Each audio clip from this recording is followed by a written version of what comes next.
El doctor Fernando Cenice, que es médico urólogo, staff de Urosalud y también es docente de la Facultad de Medicina, también en la Cátedra de Urología. ¿Qué tal? Bienvenido, doctor, un gusto recibirlo. Muchas gracias, buenas tardes a usted y a todos los televidentes.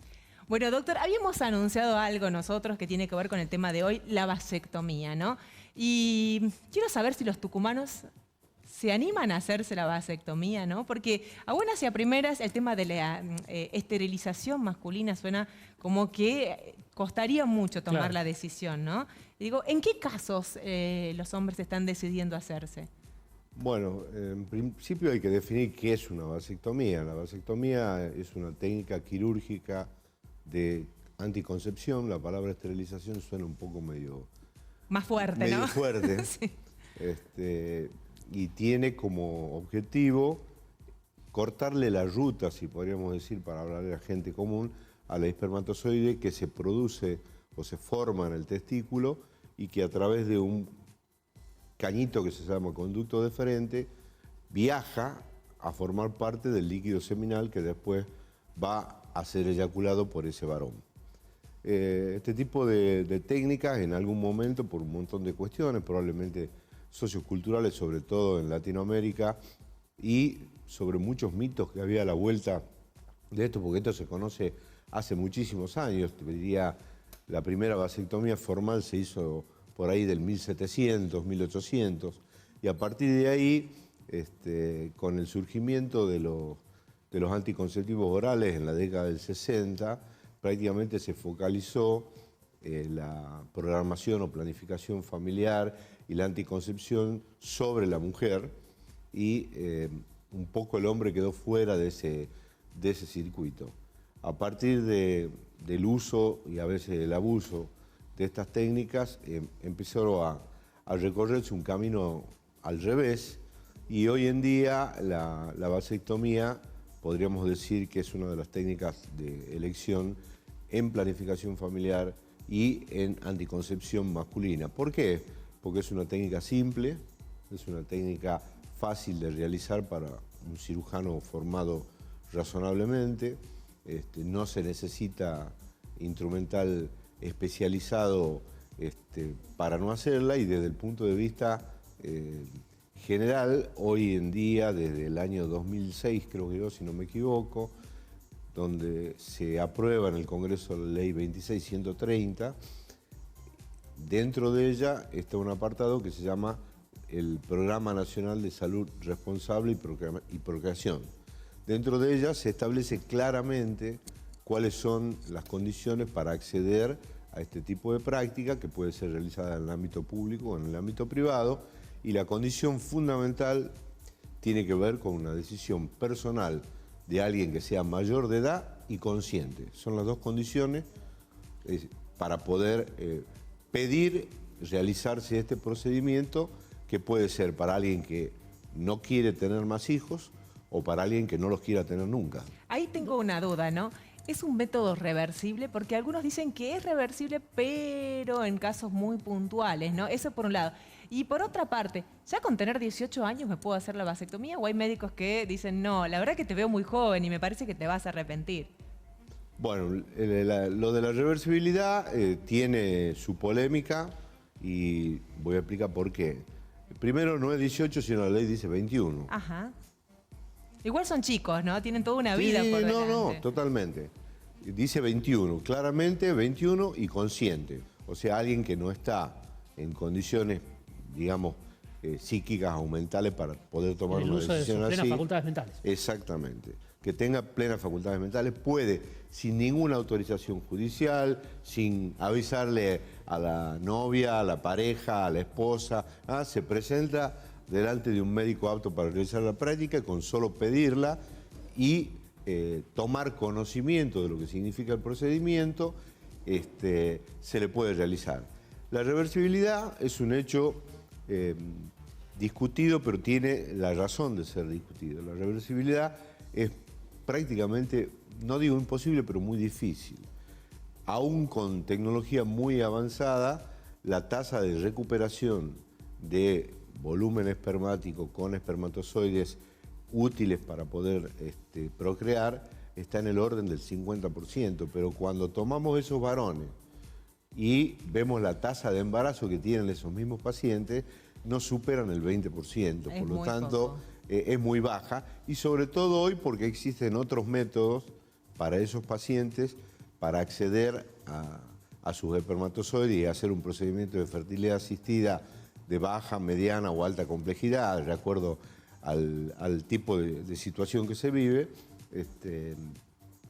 Ha quedado un poco medio fuera de circunstancias. Digo, pero ahora, así como la mujer a veces antes de cumplir determinada edad elige congelar sus óvulos, ¿no? Digo, por ahí, el varón puede antes de hacerse la vasectomía tratar de congelar el esperma de alguna manera para tratar de, si en algún momento cambia de opinión, poder hacerlo. Todas esas posibilidades, creo que la responsabilidad del médico tratante, estamos hablando de informar. Cuando un paciente llega a mi oficina y me plantea la posibilidad de una vasectomía, hay muchas cosas para informar, como la que vos acabas de decir, las posibilidades que tiene de recuperación si es que el paciente lo plantea, pero además de eso es muy importante el planteo de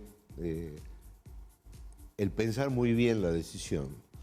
Dicen los manuales de buenas prácticas que un paciente que va a realizar una vasectomía al menos una semana antes debería tener todo el conocimiento, que no es tampoco una cosa inaccesible para cualquier persona medianamente instruida, al menos una semana antes para poder tener tiempo de meditar bien y qué es lo que va a hacer.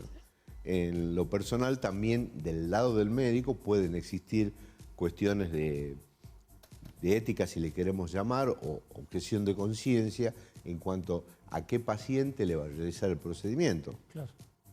Porque no todos los médicos pueden estar de acuerdo en esos procedimientos por cuestiones religiosas, por ejemplo, o objeción de conciencia, como puede serlo en el caso de la interrupción del embarazo también, que es otro tema no menos polémico que pero mucho más grave, digamos, desde el punto de vista médico-legal.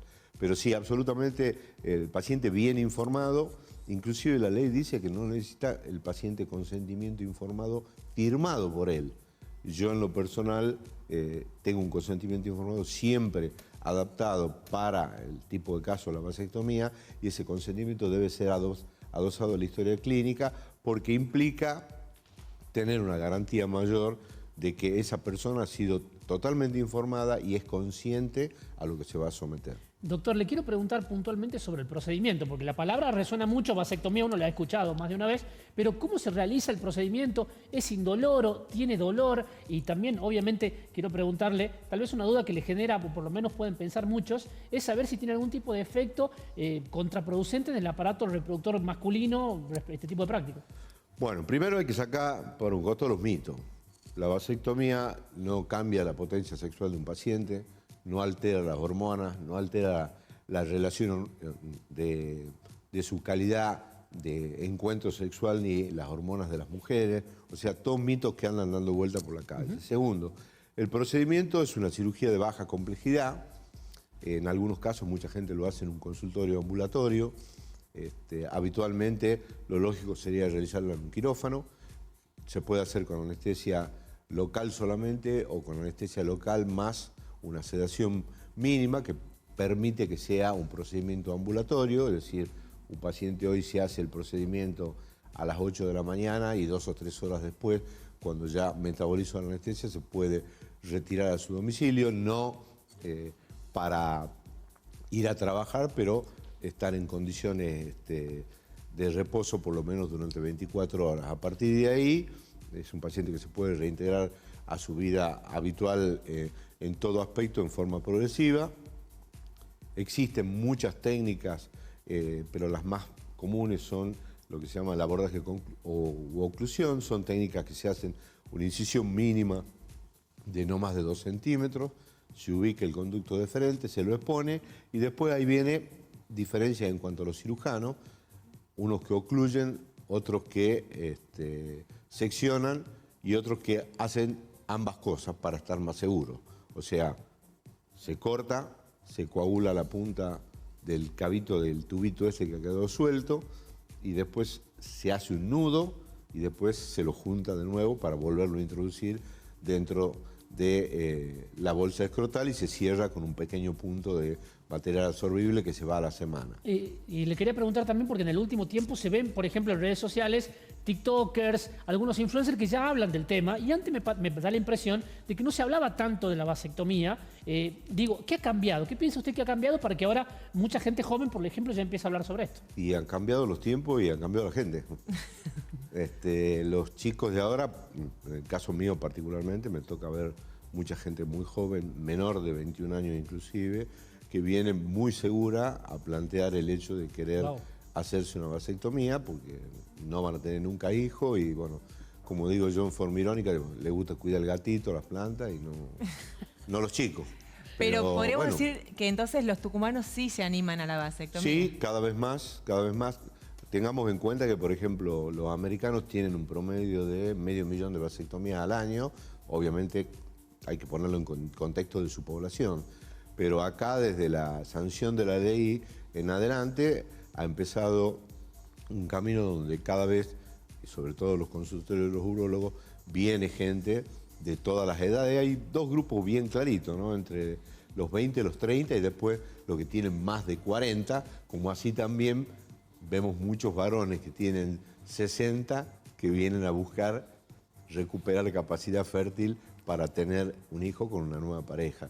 Son cambios de época en donde la sociedad se mueve por distintas cuestiones y bueno, en este caso la vasectomía tiene la gran ventaja de ser un método que es definitivo, si le queremos llamar, muy seguro, con muy pocos efectos colaterales, puede haber hematoma, puede haber infección que uno la tiene que programar previamente, hay una serie de categorías donde uno evalúa a los pacientes para tomar algún tipo de precaución y la mayor precaución que tiene que tener ese paciente que no quiere tener descendencia es que hay que saber que después de realizarse el procedimiento hay que estar al menos durante 3 meses teniendo los cuidados previos porque en el conducto quedan todavía espermatozoides que pueden provocar eso. Entonces, si yo me hago la vasectomía hoy día, tengo que esperar 90 días, repetir un estudio y confirmar la azoospermia, vendría a ser la falta de espermatozoides, de que no va a quedar embarazada para poder la persona que esté con él. Tomar mis actividades sexuales en forma sin cuidarme, digamos. Bien, doctor, ¿dónde lo encontramos para hacer consultas y demás? Nuestro centro está en Maipú 697, Urosalud Tucumán, de lunes a viernes. Estamos un grupo de 6 urólogos ahí trabajando y cualquiera de ellos puede realizar el procedimiento habitualmente. Creo que habría que aclarar, ¿no?, que el hecho de no poder... Disculpa un segundito, puede ser hecho en cualquier hospital público de la provincia, donde hay centros de urología, donde hay urólogos entrenados, pero además un cirujano avesado en cualquier lado, un cirujano residente bien formado puede realizarlo, pero no es un procedimiento de demasiada complejidad. De alta complejidad. En el sistema público y privado, las dos opciones. En las dos opciones. Pero digo, lo que habría que aclarar es que con la vasectomía la persona igual puede contraer enfermedades, así que absolutamente, hay que usar los métodos no protege profilácticos. De las ITS, no protege de ningún tipo de otra cosa que no sea la posibilidad de lograr un embarazo. Uno puede decir que básicamente un espermograma que tenga por debajo de 100.000 espermatozoides está considerado satisfactorio desde el punto de vista de la realización del procedimiento. Bien. Doctor, muchísimas gracias por acompañarnos. Al contrario, gracias a ustedes. Buenas tardes y buenas tardes a todos los televidentes. Bueno, seguimos en Ventana a la Ciencia luego del corte.